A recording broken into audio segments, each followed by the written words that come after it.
Greetings, friends and supporters of the Markets program. You know, I consider myself one of the biggest fans of markets for a number of reasons. I think throughout my entire career, it's one of the best U.S. to partner projects that we've ever done. I'm sorry that I couldn't be with all of you today, but I know that you are in the room because you are a fan of markets and you believe in agriculture as the way forward like I do. I know for most of the continent, agriculture has to become the hub of what we do. And markets has really been a vehicle, I think, to show how value chain development in agriculture can be completely different. In a country that I love like Nigeria, where agriculture is fundamental to the next phase of the future, it gives me great pleasure to see programs like Markets that really has done a paradigm shift, I think, in how we all think about how agricultural development and production and agribusiness can be done. Well, let me just first say, you know, the Bank of Industry, when I was on the ground there, was one of my most avid partners in doing a lot of things with my team and the Bank of Industry. But what this conference really shows is not just the vision of the Bank of Industry, but really the array of investment opportunities that are there in Nigeria, and that anyone that was here and missed that point really just missed out completely on what the conference was all about. You know, in terms of follow-up, you know, it's about business people talking to business people. And, you know, I think that certainly you had a robust audience, you had a robust sense of presentations here, and bringing those two things together is the governors really outline their areas of opportunity. And if you're a business person and you're hearing your area of opportunity linked with a particular state, that's where you need to go next. And certainly, I think the most important thing I heard here was the commitment from the states. You know, they talked about having one-stop shopping opportunities in their states so that a potential investor doesn't get frustrated in trying to get all the licensing done and everything else. Good evening, everyone.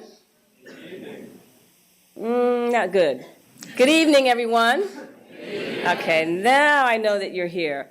First of all, I want to thank you all for having me here as your 2013 Woodrow Wilson Visiting Scholar.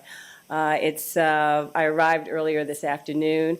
It's my first time in Greenville, and I am delighted to be here for the week to really talk about a range of things.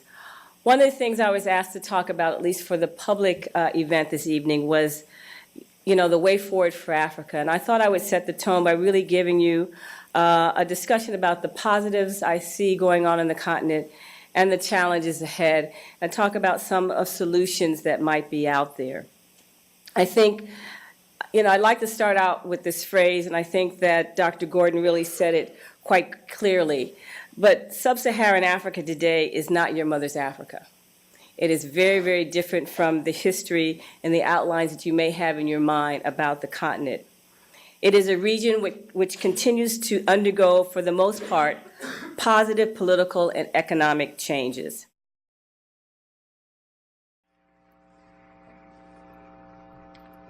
Good afternoon, graduates of Robert Morris University. I know this is a proud day for all of you, your families, and your friends. Today is not like any other day, because today calls for a certain amount of reflection in both directions, where you have come from and where you are going. I had the pleasure last year to sit exactly where you are sitting today. I had the same two-directional challenge, two-directional reflection that you are experiencing right now. How you got to this moment in time and where you're headed when you leave this great hall this afternoon. So given this reflective juxtaposition, I wanted to share with you some of the things that were on my mind on May 6, 2010, that may be on your mind today, May 6, 2011. The three word phrases that came to mind for me when I thought about my time at RMU were richness in spirit, meaningful in action, unity of purpose. RMU, richness, meaningful, unity. This is Dr. Robin Sanders. We are live and direct, broadcasting from ICAST News at the United Nations. This is the Out of Africa program, and with us, Ambassador Macharia Kamau, the permanent representative to the United Nations from the Republic of Kenya. Good morning, Mr. Ambassador. Good morning to you. This is an interesting UNGA, the 67th. The focus is peace and conflict resolution. I know that you are the permanent representative to the United Nations from the Republic of Kenya. Can you talk a little bit about the Kenyan message at this UN and what you were looking for, what your government was looking for to come out of this session of the UNGA? Absolutely. It's good to be here with you. Elections.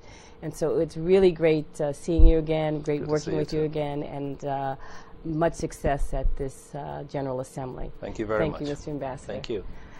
Again, this is Dr. Robin Sanders. We are live and direct from the 67th UN General Assembly. This is the Out of Africa program on ICAST News. Thank you.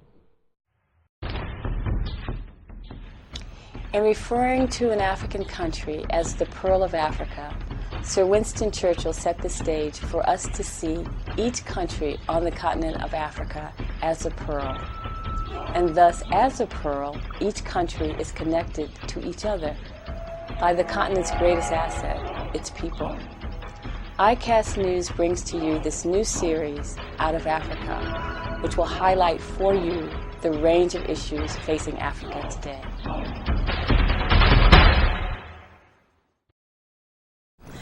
This is a great day, I think, for the Out of Africa program because the topics that you have brought to the table about connecting Africa policy and Africa development, I think, are really quite interesting given all that's going on today. Why don't we start with you, Dr. Mans? Tell us a little bit about Africare and some of the things that you see are the challenges, the good and the bad, I guess, with development and where you'd like to see development go.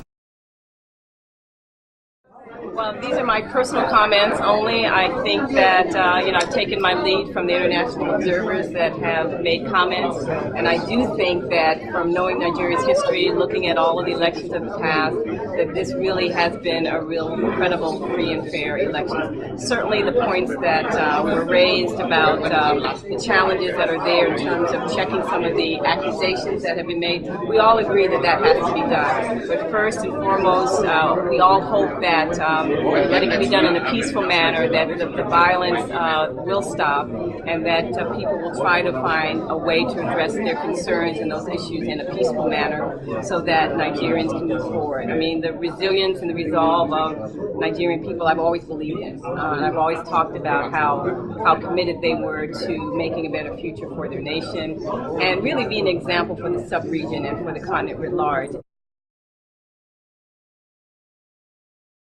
Welcome to Insight. Thank you so much for having me this morning. It's lovely to have you here, and this conference has a long history here, 21 years. It's very important for the Center for African Peace and Conflict Resolution. What significance is the conference to you and what you see as the dialogue between the U.S. and Africa? Well, I think it's a wonderful conference. Actually, part of my remarks tomorrow will be about reframing the lens on Africa, because I think that a lot of the news and a lot of the perceptions here in the United States are not always that positive about a continent that has really changed over the last 15 years or so. So it really is about reframing, providing insights on what the changes are, the positive as well as the challenges. No one's underestimating that there are challenges that remain, but there are a lot of good things going on the continent. And what I plan to talk about tomorrow is really highlighting some of those positive things, not just on the economic economic side, but certainly on the political side as well. So this conference is a wonderful scene setter for that. How so in the reframing? Because I know you're also talking about the youth and the empowerment of the young generations.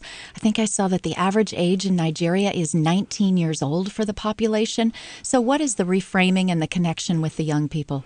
Well, I think there are two elements. One, you're right on the population. In fact, the term youth bulge is used quite often when looking at not just the population, the young population in Africa, but the young population writ large for a continent that is supposed to reach about 2.2 billion people in about 15 years.